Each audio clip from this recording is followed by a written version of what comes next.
Hello everybody, my name is Shortline819 and welcome back to a Shortline's Rail News and Comment Short. This video acts as both a channel update as well as an addendum to my previous video.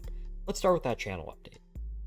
For those of you who don't know, I'm a college student and the semester started a few weeks ago. I did not know how I would be able to continue making these videos while I focused on my studies, so the last episode ended up being a bit of a test case. When I started work on it last week, it was just going to be about Ancora and CSX, but when the story that BNSF wouldn't be bidding on CSX or NS broke, I made the decision to shoehorn that story into the video in the name of time. I finished the video, uploaded it unlisted, and then go watch Starship Flight 10. The next day, I made the thumbnail and wrote the description, but I could only do this after CPKC said they wouldn't pursue a merger, making the video greatly outdated. I really should have seen this coming since Creel has been publicly downplaying any future mergers for a while now. Needless to say, I'm not overly happy with the last video. This whole situation has greatly informed my future videos. First, I'm not going to try and rush a video when a story breaks or shoehorn another story into an existing video if I can avoid it. Second, future Shortline Rail News and Comment episodes will mostly be shorts. On to the meat of the video. On August 26, CPKC released a statement saying it believed that further Class 1 railroad mergers are not necessary, despite the suggestion from some, Ancora, that it should pursue another merger of its own. It believes that any more mergers would result in negative consequences for the supply chain, in addition to shippers and employees. CPKC goes on to state that the benefits of mergers could largely be unlocked through greater cooperation between Class 1s. He specifically cited the new CSX-BNSF intermodal partnership that was announced last week, as well as CPKC's own Southeast Mexico Express partnership with CSX. This might come off as CPKC being hypocritical, as they themselves are the result of a recent merger. However, CPKCS was of much smaller scope than any future Class 1 merger, and was judged under older, less strict merger rules that KCS was exempt from.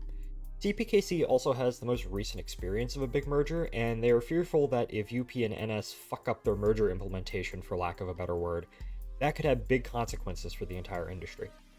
There also might be a secondary motive here. CPKC is still trying to put together their merged system, in addition to the fact that CP paid a lot of money for KCS that they still have to pay off.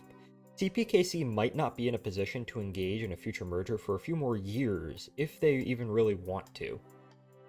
I also think there is a lot of uncertainty on CPKC and BNSF's part about whether or not UPNS gets approved. If UPNS is denied, BNSF and CPKC will have made the right decision, obviously, but if UPNS is approved, BNSF will be forced to find a merger partner, probably CSX, and CPKC will have to take some sort of action to protect themselves.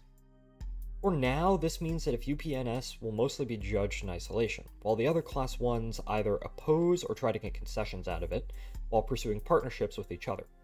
BNSF has already implemented their own intermodal partnership with CSX as previously mentioned, while CPKC has stated their desire to gain greater access to the Texas-Louisiana chemical coast as a condition of UPNS. Expect CPKC to be a very loud voice in the room in opposition to any future merger. Then, on August 28th, the president fired Surface Transportation board member Robert Primus, who is a Democrat. This is very significant, as before Primus' firing, the STB was both without a chairman and was evenly split between Democrats and Republicans. With the firing of Primus, the board is not only down 2 members, it is now majority Republican. For context, the STB normally operates with 4 regular members and a chairman, and now it just has 3 regular members. The fact that the board is only at 3/5 strength right before a major merger application is cause for alarm. It means that the STB does not have the ability to fairly judge the merger, in my opinion. This could manifest itself in an unnecessarily slow review process. It also puts massive pressure on the administration and Congress to nominate and approve 2 new board members within the next 6 months. It should be stressed that Primus was the only STB board member to vote against the CPKC merger back in 2022 and CN's buyout of the Iowa Northern back in 2024. He has been against industry consolidation for a while now, and his firing only bodes well for UP and NS's chances of getting their merger approved. As for why Primus was fired, White House spokesman Kush Dasani said that Primus did not align with the president's agenda and will be replaced. Unions such as Smart TD, in addition to Wisconsin Senator Sammy Baldwin, came out against the firing. It's not clear whether or not this is even legal, since it has never happened before, especially for the reasons listed, especially considering that the STB is supposed to be an independent body. A big lawsuit must be coming any minute now. Anyways, thank you all for watching. Thank you to everyone whose photos and videos I used. Actually, I got to use my own videos for once, yet again, because I don't have time. Uh, Additional credits are in the description. This is the worst outro ever. Goodbye, everybody.